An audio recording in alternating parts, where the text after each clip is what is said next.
Happy days. Namaste. Pisces. 9th to the 20th of November. Different sort of 5-card reading. This is a why am I stuck?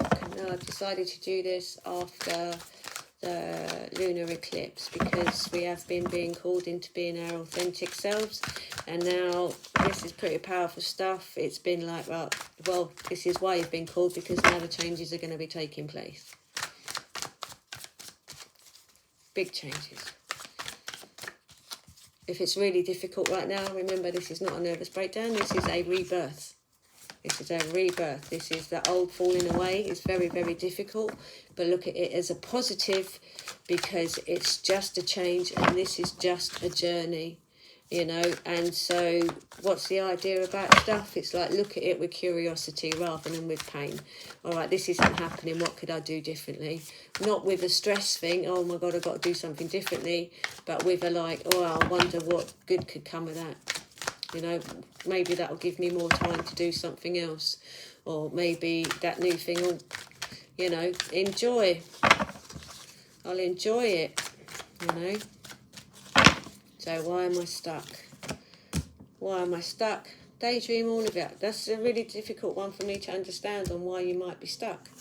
You might be thinking that something's a great idea and it's actually not, because you're dreaming of this thing that can't happen, that is just keeping you on the wheel. You know, like maybe, you know, like gamblers, you know, the next one's going to be a big winner. The next one's going to be a big winner. The next one's going to be a big winner. Apparently, Las Vegas was built on all the money that the gamblers didn't make. So this is, if this is a stuck, why are you stuck? It's maybe you're dreaming something that isn't real. Okay, maybe whatever you're doing, whatever dream you're trying to achieve, the way that you're trying to achieve it isn't real. So maybe step away from the daydreams and make a list of what actually works and what doesn't. Especially if you're caught up in a cycle where it looks like it's going to win and then it doesn't, and then it looks like it's going to win and it doesn't, and you thinking it's going to be fine, but you work out that you're actually in a circle.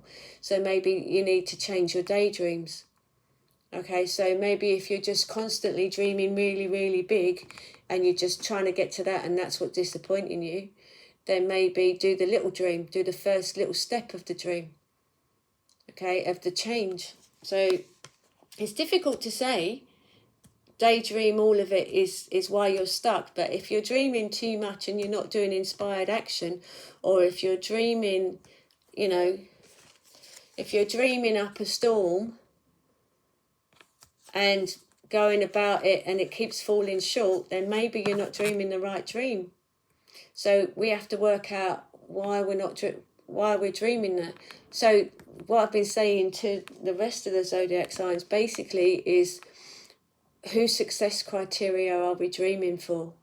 Are we dreaming for our own success criteria? Or, you know, just because, what's that Janis Joplin song? Oh Lord, won't you buy me a Mercedes Benz? My friends all drive Porsches, I must make amends.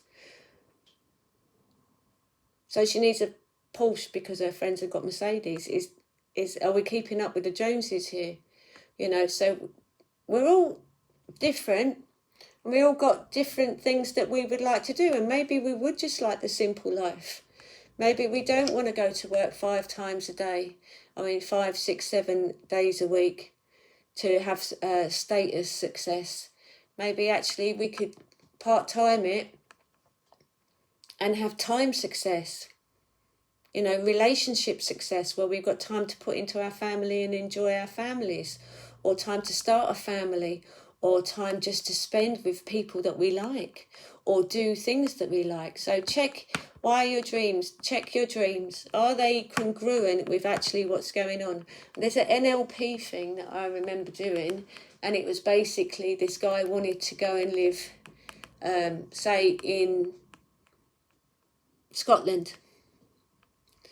But it wasn't congruent because his whole family, that would mean he would have to uproot his entire family to go and live in Scotland, and nobody wanted to do that because the kids didn't want to leave school, and the missus liked her job and all that sort of stuff, and all her friends and family were down wherever they lived. So it was never happening. But then as soon as you change the plan to like, well, actually, I'll get a caravan in Scotland and then we can go up there and have holidays up there a lot for me to do my golf and my fish and whatever it is he wanted to do. And then everyone went, yeah, that's all right. So that made it easier for it to happen. So maybe your daydream, your massive daydream isn't congruent with actually what's going on around you or what involves the people that it needs to involve. So maybe have a look at that. Wow, that was cool. I thought that was going to be, it's quite difficult. Right, so what got you into this issue? It's okay not to live your life on other people's terms. Okay, so you can separate yourself from society too much, I guess. Maybe that's what that's saying. It's okay not to live your life on other people's terms. So maybe there's not balance there. Maybe there's not balance. Maybe, I don't know, going to live in the woods and making your own charcoal and selling it is great in the summer, but it doesn't really work for you in the winter because you haven't sorted out the heating or something, you know. So maybe you need a bit more balance with that, you know. Live some of your life on the terms of other people, you know. So I don't know, get a part-time job. Get a part-time job and get, I don't know, if you can get working tax credits or something with having a part-time job, or wherever you are, look into, are you completely separate from society and that isn't actually helping, and maybe you could have a foot in each camp and that would be more balanced and that would be better for you. Okay, so what was hidden is this is not actually going on your path. So maybe your path is a reaction to something else that's gone on previously. So because this is not going in the right direction for you totally. And what we want is we want to self-actualize. So we want all of our needs to be met.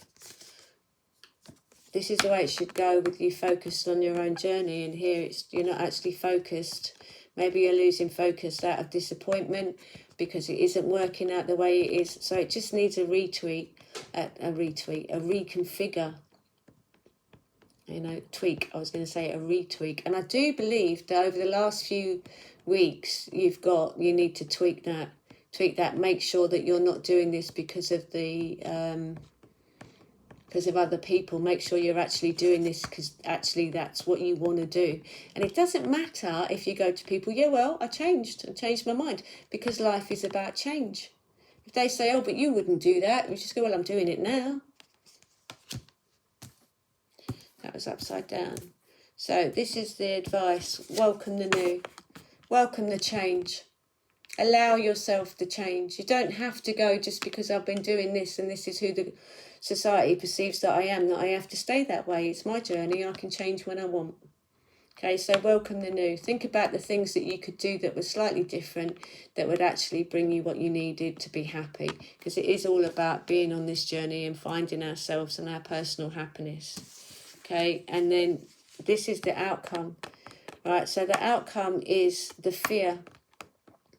The fear. So it looks like whatever's coming up for you is a big journey and it's a big jump because there's fear here. But the thing is, the devil is, you can take the chains off and walk away from the fear. So maybe this is what this is saying, that actually you are able to step away from the fear. You are able to come into the light and turn this round for yourself. And don't worry about the fear of looking ridiculous, and don't worry about the fear of other people going, well, I don't believe in you anymore, because it doesn't matter. It doesn't matter. If they need to believe in themselves, you need to believe in you. So you have to do this for you. So check this out. This is where you're stuck. Check this out. What is the dream? Is it a real dream, or is it a dream you were set up to have? Because we are born into a society that has constraints and has rules, and we're supposed to adhere to them one way or another. So, but that could be with the society that you're living in now. It doesn't have to be the general populace. It could be the society that you live in now. So what are the people around you saying, or the, I don't know, school, college, uni, job, peers, family, anybody or anything that's around you, media, what's that telling you? that you should be dreaming about, when actually that's not your dream. Are you dreaming your own dream? Happy days. Namaste.